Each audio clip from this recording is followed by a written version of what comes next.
Thank you very much, President. Thank you. My question is to the Minister representing the Treasurer, Senator Gallagher. On Monday, the Melbourne Herald Sun said the average full-time worker is about $3,700 better off than they were a year ago, according to new data analysis being spruiked by the Treasurer, Jim Chalmers. End quote. With the cost of living index up by 9.6% for working households in this past year, core inflation almost twice the top of the RBA's band, interest rates at a 12-year high, and real wages down by 2.7%, can you confirm that the Treasurer is spruiking falsehoods and Australians are actually worse off? Thank you, Senator Bragg. Minister Gallagher. Thank you. The figures that were used in that article are correct, and I went through. Well, Senator Birmingham. No, if Senator Birmingham stops shouting at me, I am responding to this. Order. Order.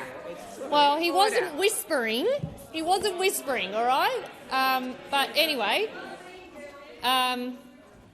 sorry. Order on my. Why don't you stand up and say that, Senator Cash? Well, why don't you stand up and explain what you just called me? What you both call me all the time. Minister Gallagher, please resume your seat. I've got Senator Urquhart on her feet. I would ask Senator Ruston to withdraw that comment, please. I believe it was Senator Cash. Order. Order. Once again, as I requested earlier, for Senator Watt to withdraw a comment in a harmonious spirit of the chamber. Senator Cash, I would ask you to do likewise. If it assists the chamber, I will withdraw. Thank you, Senator Cash. Minister Gallagher, please continue. Thank you.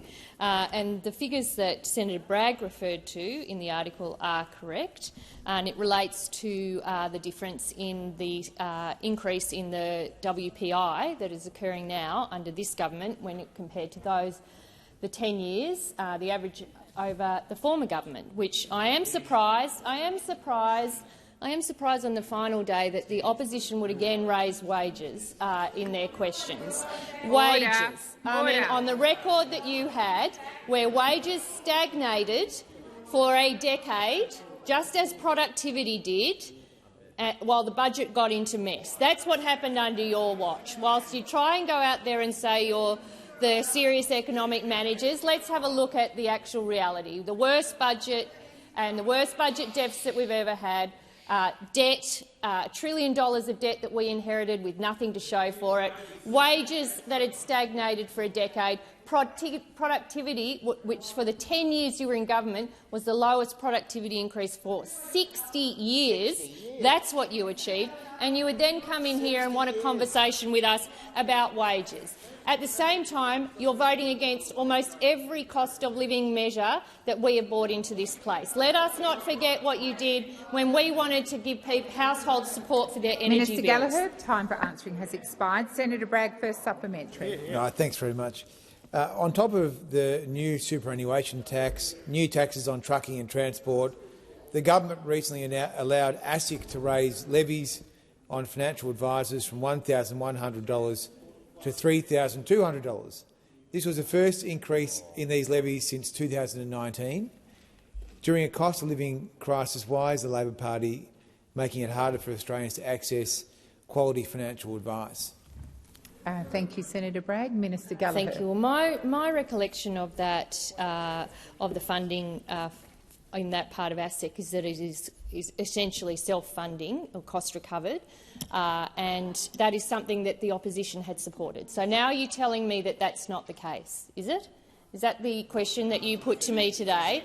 Is that in order to adequately fund and resource ASIC, and that the financial advisors, that is recouped through fees from financial advice, as it is through APRA and other national regulators, that you are now walking away from that position as well, right? So that it's not going to be self-funded, in which case it would come as a cost to the budget, because presumably you would want ASIC appropriately funded in order to regulate the financial system. I would have thought that that is something that we agree on.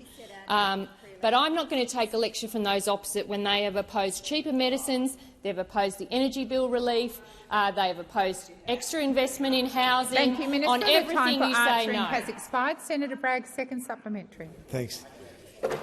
Thank you very much. The average family's mortgage repayments are up approximately $22,000 since Labor came to government, with energy bills up by more than 15% and heading to increases of 25%. Senator Watt. What is the Treasurer telling Australians? Why is the Treasurer, I should say, telling Australians that they've never had it so good, whilst your policies continue to make a bad situation even worse?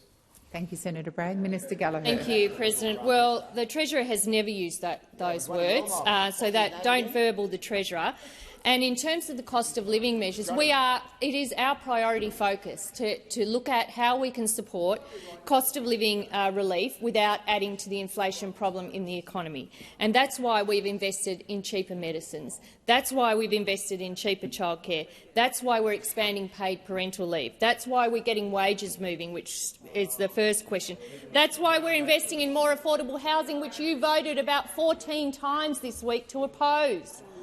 That is the action that you've taken when we look at cost of living measures.